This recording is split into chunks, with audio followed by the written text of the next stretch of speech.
Hello, everyone. You're welcome to the Women Lighthouse podcast.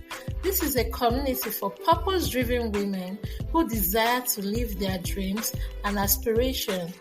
Our mission is to inspire you to live your dreams one day at a time while serving as a beacon of hope and guidance. We will be addressing various issues related to womanhood.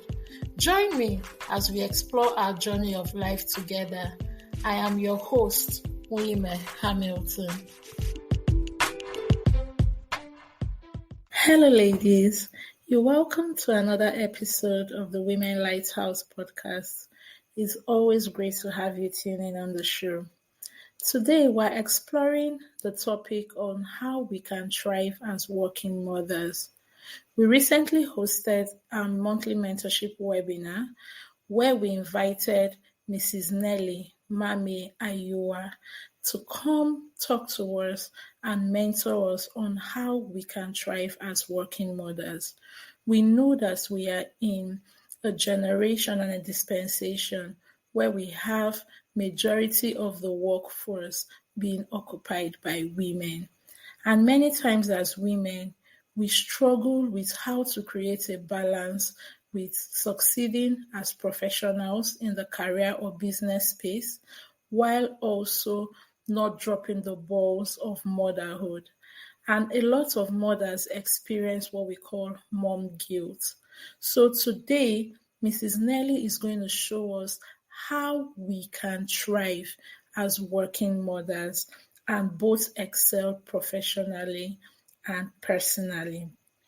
Mrs. Nelly is a graduate of psychology and a seasoned administrator who has built a career for the past 18 years as a human resource manager.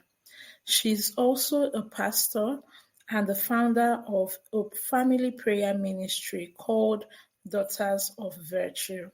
And she's married to Pastor Ralph Ayua, and they parent 2 young adults. So let's jump in and listen to what Mrs. Nelly Ayua has to say on how we can thrive as working mothers. Stay tuned.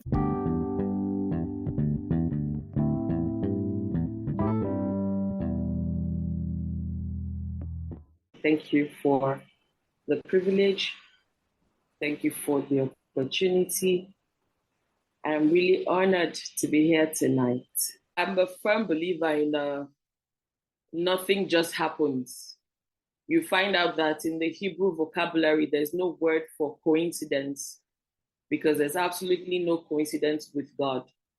Whatever happens, God is fully aware. And even before this day came, God knew that I will be invited. I have just given you the code for every success that I've ever encountered in my life. I've never been able to achieve anything outside the help of the Holy Spirit. And so I always like to acknowledge him wherever it is that I am. So like our sister has rightfully said, I've been pastoring under the leadership of Apostle Goodheart Ekweme at Revival House of Glory International Church. I actually function in the prayer team, glory be to God. And I guess now that explains why you see that I love prayer. I've also worked in Nigerian Copyright Commission for well over 18 years. I've been in their human resource department for 18 years. I'm also a wife. I'm a mother of 2 children. So I'm not going to be speaking from the top of my head. I'm going to be sharing most of my experiences and how I've been able to navigate all the caps that I wear. So right off tonight, we're talking about thriving as a working mother. Thriving as a working mother.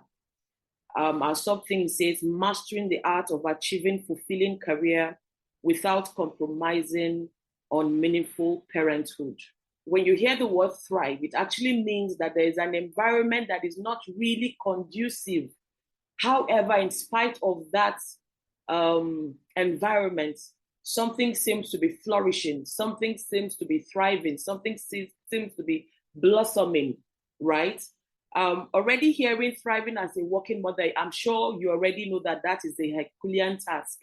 To be a career woman and also to be a mother raising children, it is a Herculean task, but it's not impossible. It is possible to thrive as a working mother if we put some certain things in place. So the dictionary defines the word thrive as flourish, prosper, to progress toward or realize a goal despite the circumstances. So if you are a student of agriculture, I'm sure you remember the types of soil that we were taught in school, where you have the clay soil, you have the sandy soil, and you have the loamy soil. And we all know that the one that is perfect for planting or for agriculture or for yielding a bountiful harvest, obviously, is the loamy soil. And so if you were to plant a seed in the sandy soil or the clay soil, and by some stroke of miracle, that seed, begins to germinate and actually becomes a tree and bears fruit, then you can clearly say, begin to wonder, how is this tree thriving?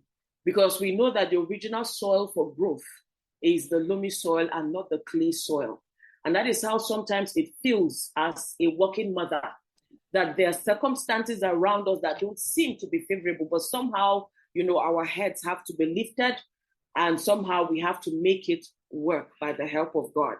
And so first of all, we need to even define who is a mother.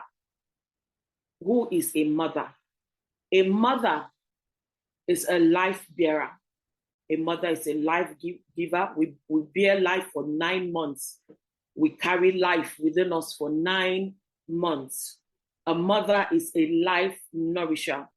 And the work of a mother is to provide sustenance for the growth and development of the life that we carry. And so when that child is within us, we're the ones who provide nourishment. Our children feed off from the things that we feed. That's for the babies that are in the womb. We're responsible for their oxygen. We're responsible for their nutrition. We're responsible for their comfort, right? So a mother is a life nourisher. A mother is a nurturer. What does a nurturer do? A nurturer provides the encouragement and environment for the growth of life, for the flourishing of life. So it's not just enough to carry these children for 9 months. Our job does not end. You'll never see a woman go into the labor room and push out a baby after 9 months and just walk away and leave that child in the labor room. No. A mother is a nurturer. After you've nourished that seed in your womb and you have brought forth that seed, the next step it will be to nourish that child. You will breastfeed that child. You'll be responsible for that child. You'll create an atmosphere for that child to be nourished, to grow, to develop, right? A mother is a discoverer. And I'll come back to this much later. A mother is a discoverer. What do I mean by a discoverer? A mother ought to discover in the place of prayer the child that she's carrying within her womb. So it is not right that you give birth to life and it's other people that are telling you the destiny of the life that you carry. It's not right. A mother is a discoverer. It is our job as mothers to discover the seed that we are carrying on the inside. Conception is spiritual. Conception is a spiritual matter. And so as a mother, we should be able to tell the destinies that we're carrying on the inside. And that comes from a place of inquiry. When you discover you're pregnant, or even before that seed settles in your womb, you should be able to discover by the Spirit the kind of child that you're carrying. When you look through scripture, for those who are Christians, when you look through scripture, you'll find out that for every child that did extraordinary things in the word of God, their mothers had insights to the kind of children that they were carrying, either by inquiry or by revelation. An angel came and said, oh, this is the kind of child you're carrying. We remember clearly in the story with Mary that an angel came to her and said, hey, this is who you're carrying and all of that. You also see with the mother of John the Baptist, an angel came by revelation and said, hey, this is the child that you're carrying and this is the assignment of this child that you're carrying. So it is not right for you and I as a mother to carry a child and carry a full destiny, and we are clueless about these children that we are carrying. So a mother is a discoverer. A mother is a burden bearer. So a mother ought to be a safe place for their children to express themselves. So you and I cannot have children who cannot confide in us. I mean, sometimes we see very heartbreaking circumstances where children are being abused and children are being bullied, and they cannot come back to their mothers to say, Mom, this is what I'm experiencing. And because they cannot do that, abuse is extended in the lives of these children. You see people living with their mothers, living with their fathers. But because a mother fails to be perceptive and sensitive, abuse goes on right under our roofs sometimes, and we don't even know. And that becomes a danger if you and I cannot be a safe haven for our children. I've heard stories of children who actually even opened up and said, Mother, your brother is abusing me, and they got the beating of their lives. It ought not to be. As mothers, we have been designated to be burden bearers, to be a safe place for our children. Many mothers, unfortunately, don't even believe their children. And so many things go wrong. And at the end of the day, you hear a child has committed suicide, right? Because a mother failed to be a safe place for the children. Sometimes you hear abuse. This abuse comes from fathers. And for some reason, these women who don't want to lose their marriages, begin to torment this child and say, oh, you want to break my marriage? Oh, you want to destroy my marriage? And, we hear all kinds of heartbreaking stories. It ought not to be. We're supposed to be burden bearers for our children. A mother is a caregiver. Like I said, there is no reasonable mother that will go into a labor room and give birth to a child that she's carried for 9 months and just walk away. Unfortunately, we have those kind of circumstances where mothers actually abandon their children in the hospital and run away for whatever reason. Unfortunately, in the world that we've found ourselves, the stories abound, but ordinarily, God has, foreordained us as mothers to be caregivers. We give care to those that are around us. We give care to our children. That's why we're called mothers. A mother is an unconditional love giver, right? So we hear the men always, bantering, oh, we have 50 Mother's Day in a year, but the Father's Day is just once a year, right?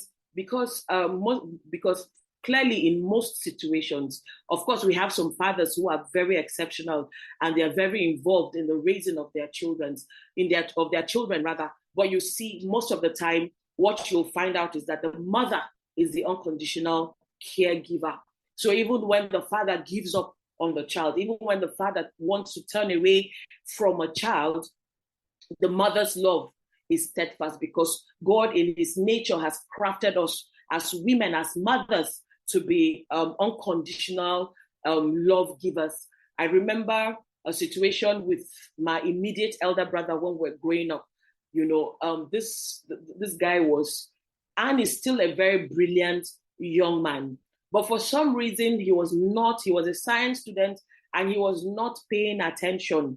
So he would write his work and he will pass some and he will fail some and all of that. I even got into university before him. And at a point in time, my father was like, you know what? Since you don't want to be serious with your academics, I'm not going to buy any WAEC form for you. I'm not going to buy any JAM form for you. You can be on your own and do whatever you want to do. It was my mother who stood up and called my brother and said, you know what? I know that you're very intelligent. I know that you're just being careless. I know you're not paying attention to your education. But you know what I'm going to do?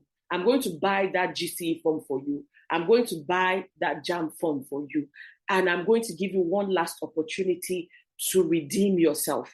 And for that period, my elder brother shut down. He wasn't going out. He wasn't doing anything. He locked himself in his room and read and read. And I remember I was already in 100 level when he wrote me a letter in school and showed me and revealed his WAEC result to me. It was GCE actually. He was already out of school, so he did his GCE and he smashed at all levels and eventually was able to gain admission into school. Why am I talking about this? That's an example of the unconditional love of a mother, that even when everyone else gives up, the mother refuses to give up on her child. And so on a lighter note, who is a mother? The mother is a housekeeper. A mother is a cook. A mother is a baker. A mother is a taxi driver. I am at that level now with my children where everywhere they want to go to, Mommy, can you drive me here? Mommy, can you? They won't say it to their father. I'm the designated taxi driver. Mommy, I want to go to the market. Can you drive me here? Can you drive me there? So as mothers, on the lighter note, we're taxi drivers, we're psychologists, right? And so in that becoming a safe haven for our children, we begin to play the role of a psychologist. We begin to play the role of, understanding the temperament of our children, understanding, the things that trouble them. We begin to give counsel. Mothers are counselors, right? Mothers are doctors. We're the ones who stay awake all through the night when the child is running temperature. You can't afford to sleep. Sometimes we're even able to diagnose our children, like for my daughter, anytime malaria shows up, it begins with waist pain. So when she starts complaining of waist pain, you can be right smack bang on the money that malaria is about to show up. And so we play the role of mothers, right, of doctors, right? The mother is the disciplinarian. We're the ones that offer first discipline to the children even before the father.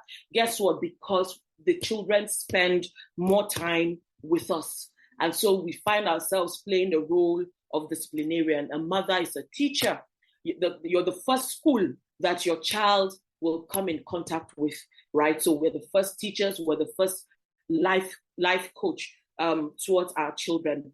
As mothers, we wear many hats, but whatever hats we wear, all must be tailored towards the well-being of our offspring, right? And so for us to understand the role of being a mother, we must first understand who we are. And that's why I went through that, conversation of who we are as mothers and the role that we play. We must understand what we represent as mothers. If you do not understand, they say when use is not known, abuse is inevitable. If you do not understand, if you and I don't understand our roles and our functions as mothers, we will not be able to play the role, right, in the lives of our children. We will not be able to fully represent what it means to be a mother to the family. So it's important that we understand our roles, our functions, how important we are in our families, what is expected of us as mothers. We must understand how our families are dependent on us. We must understand how our children are dependent on us. If our children are to thrive, then we must rise up to the occasion and be the mothers that God has designed for us to be. And so you'll see clearly the characteristic of a mother.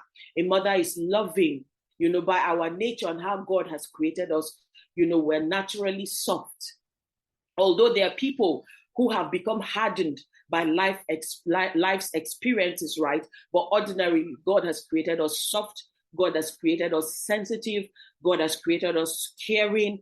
God has created us to be protective of the ones that we call our own, right?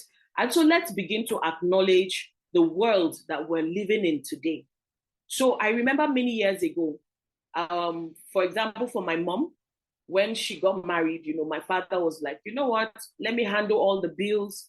And I'm sure for so many of you, you can be able to attest to this situation in your own upbringing as well, where we had men who would say, you know what, be at home, look after the children. I will handle the resources. I will handle the provision of the house. And we had fathers who were really, really rising up to the occasion.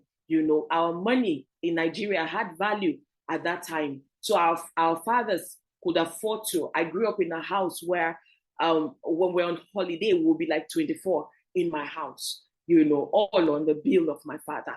But at some point, my mom was like, you know what? I can't just, okay, if I'm not going to do office work, let me start doing business. And so she started doing business and all of that. And then another stream of income came into the household. So today we live in a fast-paced world. And you and I know that you will need multiple streams of income, right? So it's not one stream of income will no longer be feasible.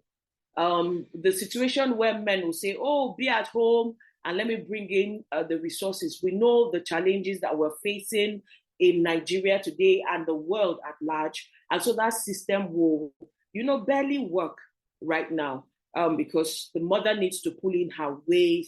The cost of living is really rising, and parents need multiple streams of income to be able to meet the needs of the family.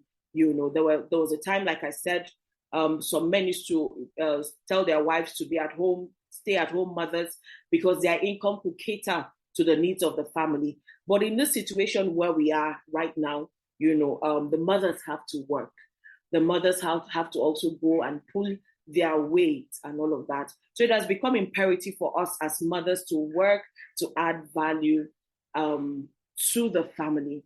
Now we're here today to be able to, navigate this issue of joining the income stream or adding to the income stream, and at the same time, creating a healthy family system, right? How to thrive as a working mother. But before we go into that dynamic, I want us to look at the impact on the family, the impact of working mothers on the family. So in view of the new dynamics, our children have become the most affected and impacted. Families are now, negatively impacted by this issue of mothers having to work. So you see now that we have children who wake up very early in the morning. So we have occasions of children who now have to go to school and they're too young to be in school, but they have to wake up early and have to get to school and all of that. We also see situations where they're very young children who have to stay, in school after closing hours because the parents are still at work. And so you find sometimes school closes at 1 o'clock, but some parents can't get to pick up these children until it's 4, until it's 5, sometimes 6 or even 7. So we can already see the negative impact. And while the children are left in school, you don't know what they're exposed to after school hours have closed, right? And then sometimes we see a situation where children are left completely to the house help. And guess what? We have house helps who sometimes are outright illiterate and sometimes outright semi-illiterate. We leave our children sometimes to half-educated girls, sometimes girls who have no home training at all, but they have to, fend for their families. And so for the sake of a working mother, you employ a house help who has no idea of what hygiene means, has no idea about, basic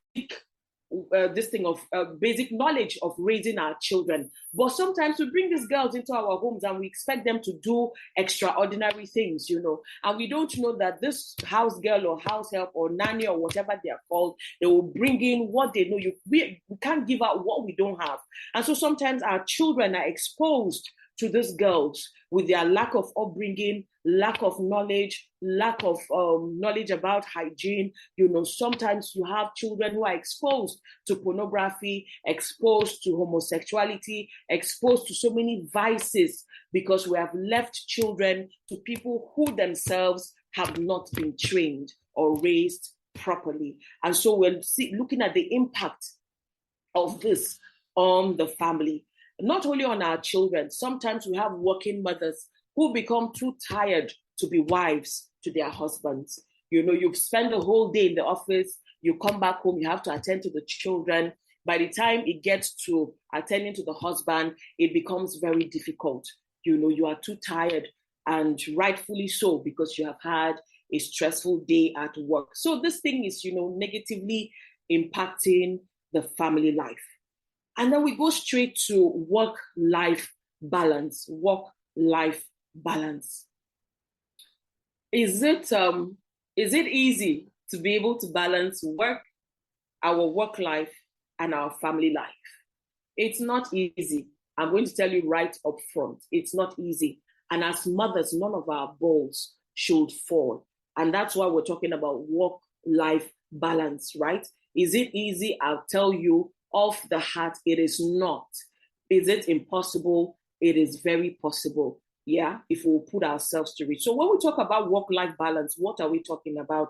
It simply means maintaining a healthy work-life balance, maintaining a harmonious relationship between our work life and our personal life, right? How are we going to be able to achieve a harmonious relationship between our work life and our personal life? And we'll start off with two things.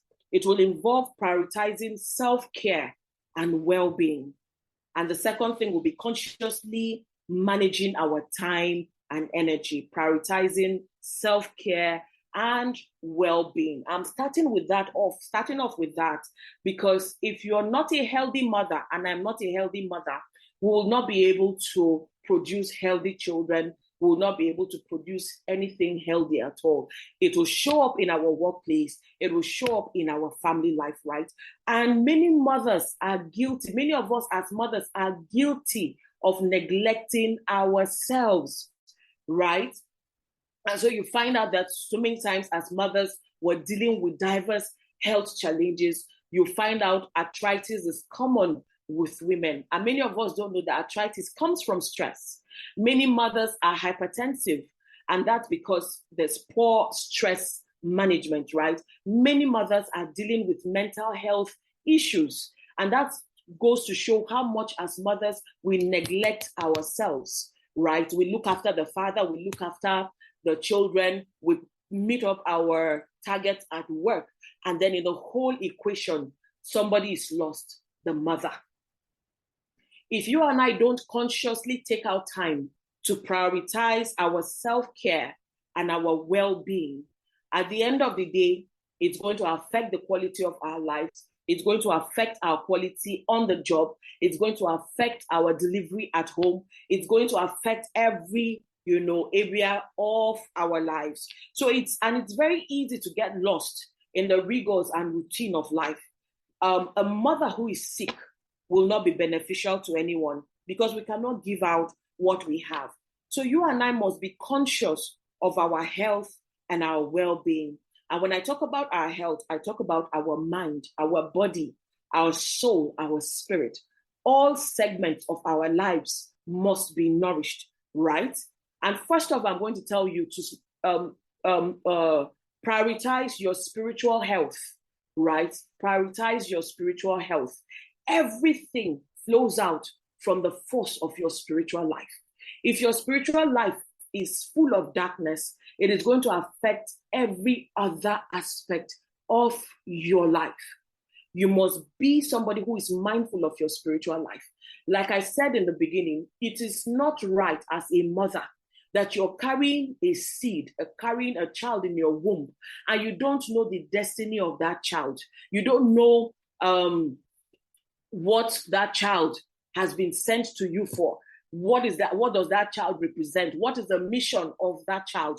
If you and I don't know the destinies that we carry, or the mission of the seed that we carry in our wombs, when they grow up, then you find out a parent is forcing a child to become a doctor when that child has not been foreordained to become a doctor. Then we begin to put on them, oh, you have to study engineering. I wanted to study engineering. I couldn't do it. So you must go and be an engineer. And that can only come when there is spiritual darkness concerning the children that we bear. When I was pregnant for my daughter, I already knew I was carrying a girl without a scan even telling me. How did I know? It was a spiritual conversation.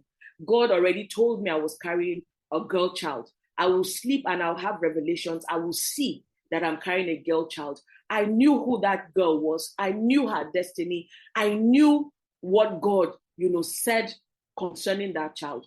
The same thing happened when I was carrying my son. Even before any scan would confirm to me that I was carrying a son, by spiritual conversations, I knew I was carrying a boy child. By the time I even did a scan, the scan told me I was carrying a girl, right? So at the time I had even after that scan result said I was carrying a girl, I kept having revelations that I was carrying a boy and all of that.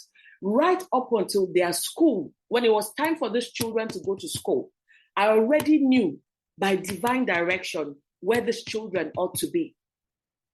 I had spiritual insight on their school. And when you're spiritually healthy as a woman, as a mother, it brings you rest. Because when you put these children where God wants them to be, you will not be in the office and be stressing out on what is happening to my children. You will not be wherever you are or you have to travel and you're worrying, oh, what is going on with my children in school? I already knew the school. God orchestrated the school where these children were supposed to be. So my daughter went through day school as in her secondary school years. And that was a clear instruction from God. God said, this one, you need to keep her with you. You need to keep pouring out to her. You need to keep, speaking to her. And I was very grateful that I listened, because all through her secondary school year, there were things that were coming up and I was able to correct. If she was in boarding school, I would not have had, the privilege to correct those things. But I got that insight from God. All their schools were given to me by God. Even right now they're in university. Even that university came by divine instruction. So I'm at work and I'm not bothered about, what is going on, or will they get into any vice? I know that they are where God wants them to be. So I am at peace. And every day I release them with God and I say, God, take over these ones. And I'm at peace. I don't bother about them concerning their education, because per time, God always shows me. So let me tell you something that I experienced as well. Emphasizing this matter of your spiritual health as a mother, you should not be spiritually blind when it comes to raising your children. I once had a revelation concerning my daughter. I think she was in primary 3 or so. I had a revelation concerning my daughter. And in that revelation, there was a girl called Martha. And in that dream, Martha was in a secret society and she initiated my daughter. And I took her for deliverance, and the spirit was so stubborn, it wouldn't leave. And I kept hearing Martha, Martha, Martha. Guess what? When my children came back from school that day, I called my daughter and I asked her, I said, Doshima, do you have any Martha in your class? And she said, yes, Mom, there's a Martha in my class. And I said, please don't accept anything from Martha. Don't eat anything, because I saw that whatever happened to her through food. And I said, do not eat anything from Martha, And she told me, Mommy, when we closed from school and I was waiting for Daddy to come and pick me up, Martha's mother came and she offered to give me money to buy ice cream. I nearly fell from my seat. Like I said, there's no coincidence with God. Nothing just happens on this earth, right? Martha's mother was offering her money. There was a Martha in her class, and that very day I had that dream. There was about to be a transaction. And my daughter said to her, no, I cannot collect this money from you. My mother will not be happy. And that's how she rejected that offer. And so if you're going to flourish and thrive as a mother, you cannot afford to be spiritually blind. Perhaps you're a Muslim. It applies to us all. We're spirit beings, right? Having an earthly experience. So you cannot afford to be spiritually blind.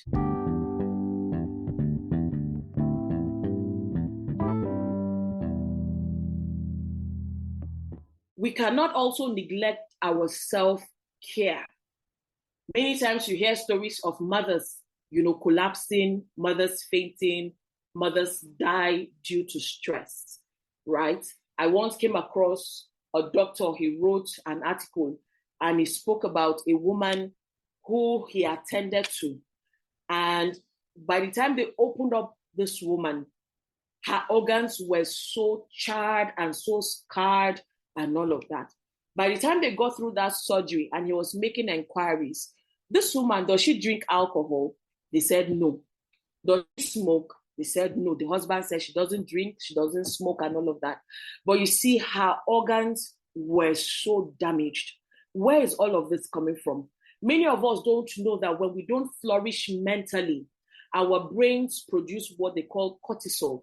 Maybe if you've never heard of that, I would encourage you to do a research on what cortisol is. When we are angry, the body releases a chemical called cortisol. And when we are constantly, as women, in a state of stress, mental stress, emotional stress, physical stress, guess what? It is cortisol upon cortisol upon cortisol. And this damages our organs. And so you find out as women where women are diabetic, women are hypertensive, women are prone to arthritis, women are prone to reproductive health issues. And many of these issues stem from not being able to manage our health and our mental well-being very well. If we have if you can read up on autoimmune diseases, women are more prone to autoimmune diseases because we're the ones, we're emotional and all of that. And so in the state of emotion, angry, we're sad, we're depressed, and all of that, there are chemicals that our bodies are releasing, and these chemicals are damaging our bodies, right? We live, like I said, in a fast-paced world. And so you find out many times as women, you find women are depressed. We're prone to depression as women. If you don't understand how your body and your biological system works, you'll be prone to these issues. Many of us don't exercise as mothers. Remember, I'm talking about prioritizing our self-care, right? And our well-being. Many of us are unmindful of our mental health. For those who are in the medical field, I'm sure they'll be able to attest that, the brain, like any other organ in the body, can fall sick. The brain can fall sick, right? The same way the liver can fall sick, the kidney can fall sick, the brain as well can fall sick. And that is why it's important that we're mindful of our brain health and our mental health. Many of us don't exercise. It's important that we take out time to exercise for our well-being. We must be mindful of our reproductive health, our hormonal issues. Those who are above 45, I'm sure you'll be able to attest to the changes that are occurring in the body. Menopausal issues. There are people who get to that place of menopause as women, as mothers, and they are constantly depressed, and you don't even understand that there are chemical changes in your body as you attain the age of 45 and above. Sometimes it can even be earlier. There's a report that says menopause in some women, presents itself even as low as the age of 35.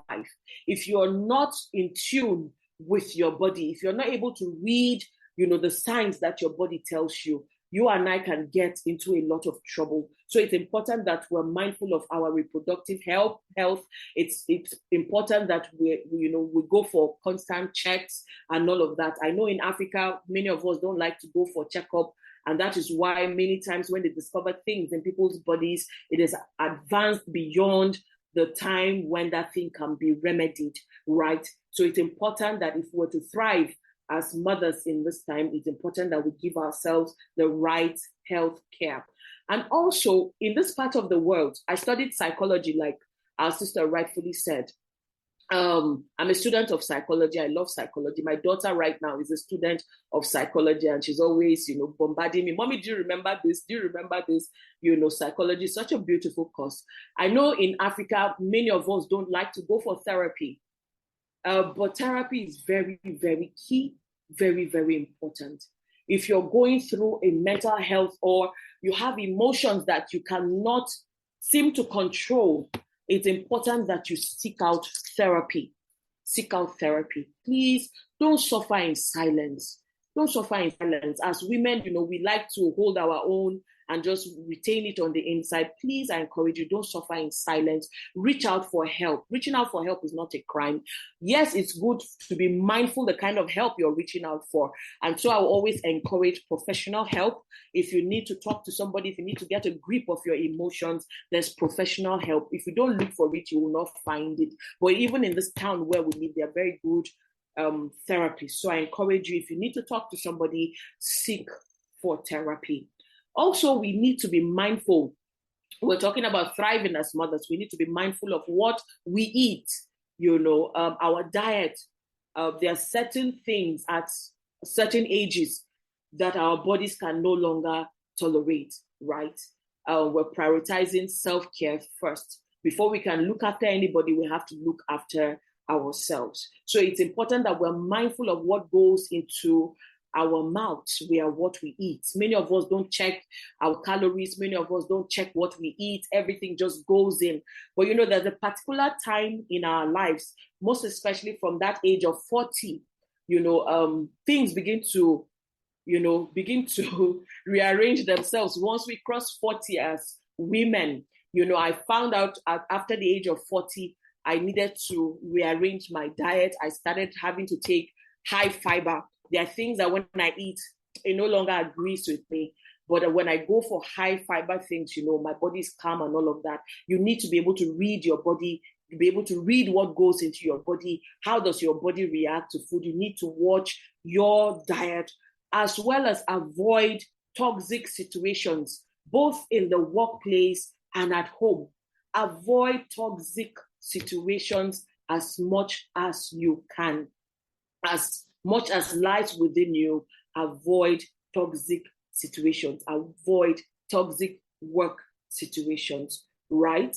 And it's also important that we set clear boundaries. We're still talking about work-life balance. It's important that as mothers, we set clear boundaries between our work and our personal life as much as we can. Please avoid taking work matters back home. Your boss did something to you in the office. Don't bring it and hang it on your husband's head. Don't bring it back home and hang it on your children's head. Create a clear demarcation between your work space, your work life, and your family life. As much as lies within your power, don't make it a habit of bringing files back home. Let office work remain in the office and let your personal life remain at home. Many times we find out in workplaces that people come to the office and they're talking about their husbands, talking about, oh, my husband does this, my husband does that, and all of that. And you're talking to colleagues many times who don't even wish well for you. So it's important that we set clear boundaries. Leave your personal life at home. Don't take it to the office. And leave your work life in the office. Don't take it back home. And remember also, I always tell people that if you and I don't learn how to set these clear boundaries, guess what? If you decide as a career woman, I'm going to work at the expense of your family life, guess what? The day that you and I drop dead in the name of facing that career, the best that office will do for you and for me will be 1 minute silence. And I always tell people that even in that 1 minute silence, some people will still be making noise. Some people will still be talking. They will not clearly observe that 1 minute silence, right? And that very day that you and I don't turn up in that office, they will already be looking for one Nkechi or one John to come and, take your place and do the thing that you're doing. That's why we must create this balance, right? We see clearly recently, tragically, the nation lost a very great man, the owner of Access Bank, right? His bank is still on. He's gone. Their founder is gone, but the bank is still going on. So it is not wise to, just face your life as a career woman at the expense of your family. When the chips are down, it is this family that will stand for you. So set clear boundaries, right? It's also important that you and I be disciplined with times. We have to be effective time managers, right? Set a routine, set a time, work with a calendar, work with a diary, have a routine. When I wake up at 5 a.m. This is what I'm going to do. We're very poor with that in Africa. But when you go to the Western world, you find out that people keep diaries and all of that. People have routines. Sometimes there's a board in the house. They have their calendars, they have their schedules. So somebody, before getting into the month of, let's say, July that is upon us in the next few weeks, somebody has a schedule and knows from July 1, this is what I'm going to do. July 5, this is where I'm going to be. I have a business meeting here. I have a business lunch here and all of that. Effective time management. If we're going to thrive as working mothers, it's important that we have things that manage, routines that manage our time effectively. You can get a board at home. I wake up at 5 a.m. What do? I'm praying first. I'm going to spend time. If I'm a Muslim, I'll say my Muslim prayers. If I'm a Christian, I'll read my Bible. I'll do this for this particular period. I'm cooking for the children. Okay, this particular period, I'm taking a shower and all of that. We have to be effective and disciplined with our time. I find it very strange when I see children awake up until 11 p.m., 12 a.m., what's it called? Odd hours, and children are awake. And we, as mothers, we fail to realize, the power that God has given to us. Do you know you can set your children on a routine? Do you know you can create a routine for your children? And they will stick to it. And that's how we create discipline, even in the lives of our children. So if you are a working mother and you're keeping your child awake until 11 p.m., when are you going to have time to catch your breath? When are you going to have time to attend to your husband? When are you going to have time to rest? If you don't create a routine for your children, you're going to suffer. So when you get back home, let's say you close by 4 o'clock, how long does it take you to get home? How long does it take you to pick up your children? How long does it take you to get them to shower? How long does it take you to cook? You have to set a routine. What time have you apportioned to spend with your children to find out, how was school? How was your time in school and all of that? I was talking about my daughter, how that wisdom came from God to keep her in day school. Guess what? The boy went to boarding school. And that also was an instruction from God. This one can cope. Many times because we're not able to read our children, we're not able to direct them how they ought to be. Do you know there are children that cannot thrive in boarding school? But because we want time and we want, space, we pack up all our children and just throw them in boarding school. There are children who cannot cope in boarding school. But if you are not sensitive, one of the characteristics of being a mother, like I said, is being sensitive to the family and to the children. If you're not sensitive, you pack up a child who cannot cope in boarding school. And there are children who have been damaged because of being in boarding school. There are children who have scars. I have people who went to secondary school with me today, and they have gory stories about their time when we were in school. I had my fair share of torture when I was in boarding school, but somehow I was able to navigate. But there are people who went through that torture, and today they are adults, and they are scarred, and they are wounded. If you understand the makeup of your child, you'll be able to direct them where they should go, whether you should keep them with you at home or they should go to boarding school. If they're at home with you, can you create a bedtime for your children? Create a bedtime. Let there be a bedtime. Once it's 8, they should be in bed. Once it's set a bedtime. And by the time they do it for 1 week, I tell you, their system will adjust.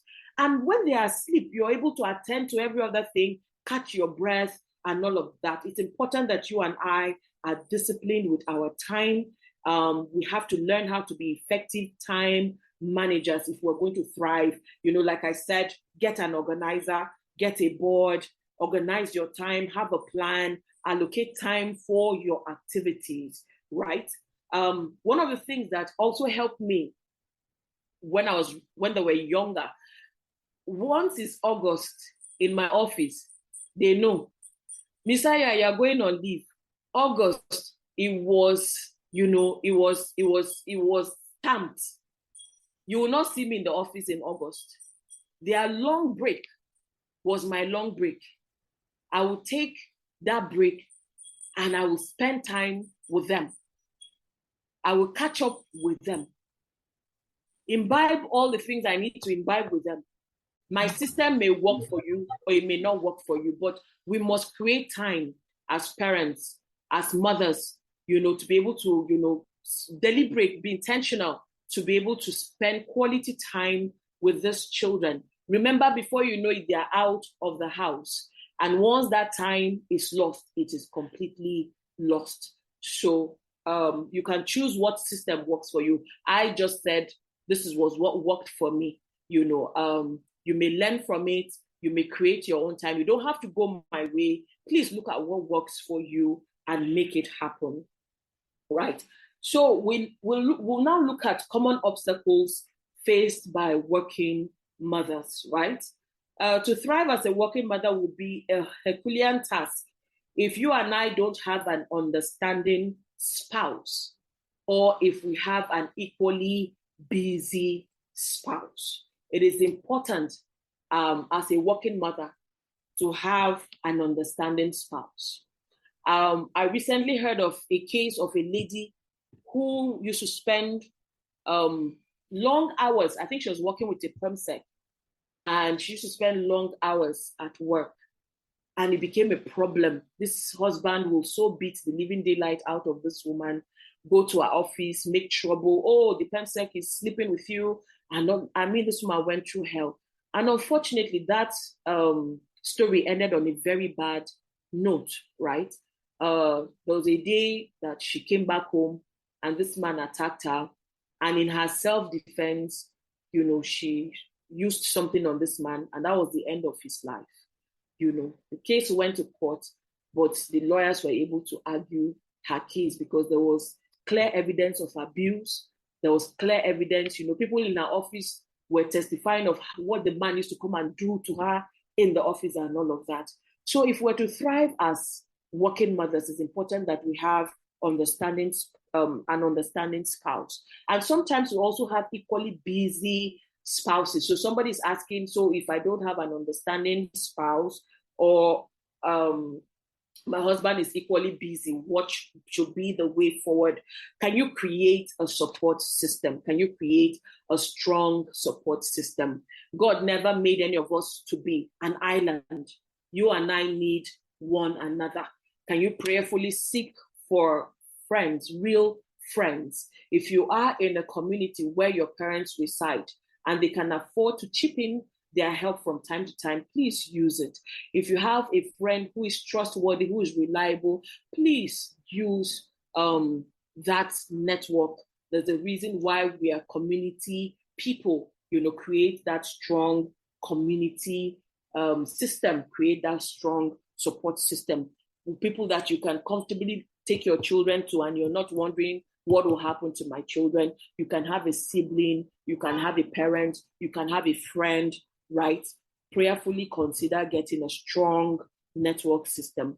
The privilege that I had when I was raising my children at a younger age was that my sister stays in the same town with me. So if I have to travel, of course, she would stand in for me. They used to call her their second mommy. She will fill in that gap. If I have to travel, they will either go to her place or she'll come over to my place and stay with them. But most of the time, they were always going over to her place. So I didn't have to travel and bother about my children. None of us is an island. We cannot do it all by ourselves, right?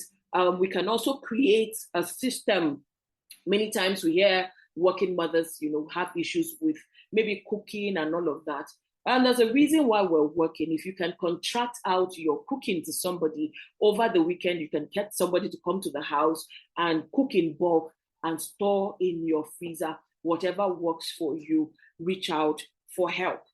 You also see a situation where mothers are discriminated against during pregnancy or during maternity leave. I've heard of organizations where they tell women, oh, you are married now. For the next 2 years, you cannot conceive. I'm like, what is this? And so I'll also share, like I was saying, I'll be sharing a lot of my own story. So I got a job with a government organization, and I'd gone through 4 interviews all through the year of 2004. And I was eventually given my appointment letter December 2004. So we started work, we had resumed work. And there was a day they came and they said, okay, we need to take you all for medical checkup, And the thing with me is, anytime I'm pregnant, people don't know until I'm towards delivery. So I could be 6-7 months pregnant and you would not even have an idea. And I was well over 6 months pregnant and nobody knew. And so when I turned up for my medicals, luckily for me, I had to go through a stomach scan before the x-ray. And when I went in for my stomach scan, you should have seen the shock on the guy's face. And he turned and he was in shock, like, do you even know you're pregnant? So he looked, and I burst out laughing. So he became aware that I knew, because there was no sign that I was pregnant, nobody knew I was. And then he now looked, and when he was, aware that I was pregnant, he now told me how far gone I was and all of that. Long story short, by Monday, I was invited to the office. And when I got to the office, I was given a termination letter. And I was told that I was not fit enough, and I lost that job. They said to me, and I said to them, yes, I know I'm pregnant, but I thought you would just move me to maybe human resource or something. And they said, no, you have to leave the system and reapply to come into that position that you want. And that is how I lost that job. And so as working mothers, we come in contact with these challenges, right? Sometimes women are given specific periods not to conceive. Some women have lost their jobs due to pregnancy and delivery. Like I said, if you're in my situation, please keep your chin up, right? Don't let it affect you. Don't let it beat you down. Have your baby. When I wait, because I waited a few months after marriage before I was able to conceive for my daughter. And so for me, there was no way I could compare a job to my child. And so it was painful, yes, very, very painful, but I took it in good faith and I was paid. And the money I was paid, I took it, I went to shop for my baby. So yes, sometimes we face discrimination at work. If it's something that you cannot take, sometimes mothers are sexually harassed at work, and sometimes women take sexual harassment because they're afraid of losing a job, losing a position, and all of that. Please, can you speak out? Sometimes you find out mothers cannot even tell their husbands that this is what I am facing at work. And evil thrives in secrecy. Can you have a support system where you can tell, oh, I'm facing this sexual exploitation at work. I'm facing this sexual discrimination at work. You should be able to talk. And if it's something that begins to threaten you, please, you can consider walking away from it, right? We live in a generation where you can get work online. I know of people who are working from their homes. So I don't want you to feel trapped. I don't want you to feel like your world has come to an end. If you look deeply, there's always an option out of every difficulty. So don't limit yourself. Don't limit your mind. Open up your mind. If you're facing discrimination that is affecting your health, you're working in a toxic work environment and is affecting your health, your mental health, you can prayerfully consider, walking away from it and looking for another option. I know it sounds very difficult, but it's doable. Also, difficulties of finding good school care. I've shared my own experience with you, how it is that we must be sensitive to know where our children ought to be so that we're not burdened when we're away from them, right?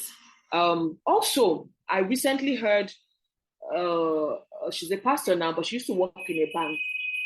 Sometimes because of our work or the nature of our work, we feel like we don't have options. We feel like, this work, we cannot negotiate. And at the time she was in the banking system, she told her bosses, for every boss that she had, she told them that, look, if you want me to deliver on this job, give me my Thursday. I need to close by 6. I need to be in church. If you want my brain to be correct and you want me to deliver on the job, give me she negotiated her work time for Thursdays to work, finish at 6 and be off to church for her midweek service. It's possible to negotiate. You all know where you're working. If you're a career woman, you all know where you're working. It is possible to negotiate your work time. It is possible to negotiate your work time with your boss. Discuss your needs with your employer. Discuss your needs with your boss so that a flexible work arrangement can be created for you. It is possible. There are offices that have daycares if you're a nursing mother.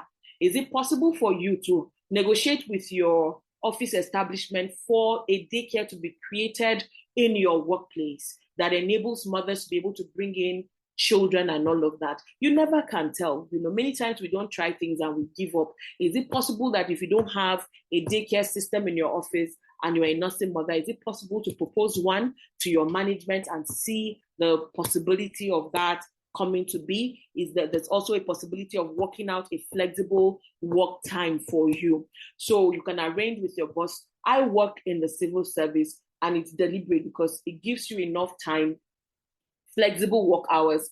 As a nursing mother, you're away for 16 weeks, thereabout.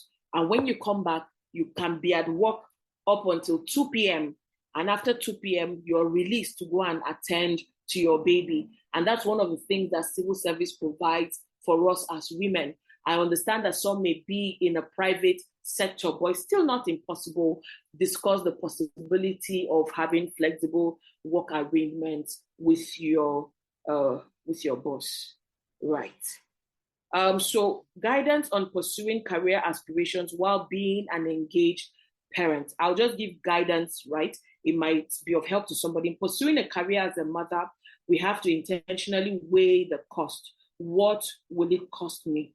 What will it cost my family? If I'm going to be a full-time career person, what will it cost me?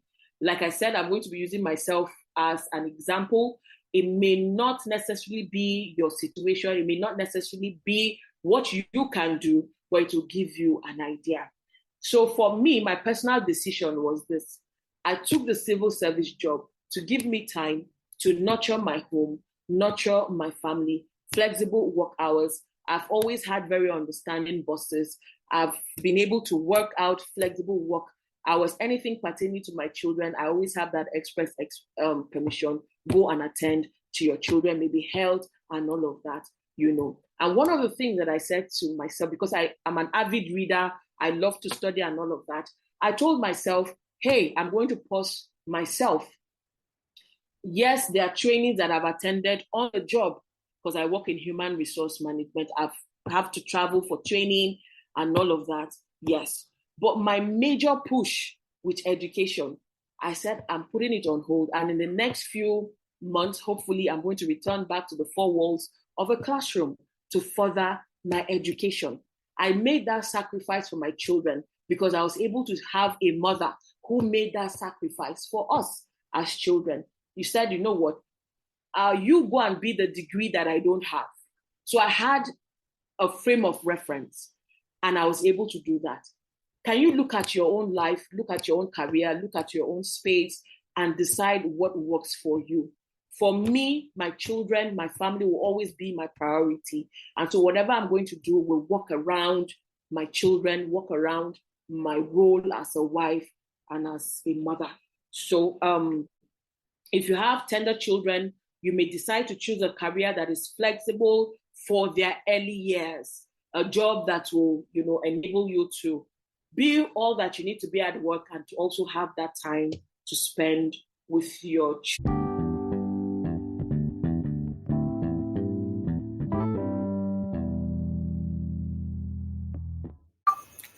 And there you have it. From all Mrs. Nelly has shared, it is clear that the journey of thriving as a working mother is filled with both triumph and challenges.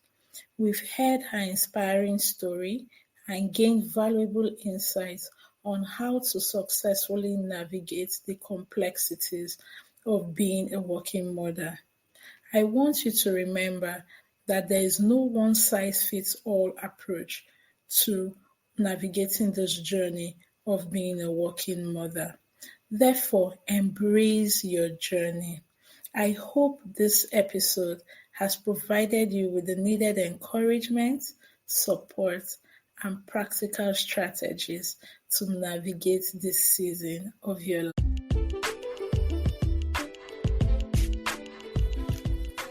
Thank you for listening to today's episode of the Women Lighthouse podcast. I hope you were inspired to keep taking steps towards living out your dreams. If you enjoyed this episode, we encourage you to share it with other women and leave us a review on our social media platform, which is in the description box. Also, Feel free to subscribe to our channel to get notified of new episodes. Till I come your way on our next episode, keep living, keep dreaming. Bye for now.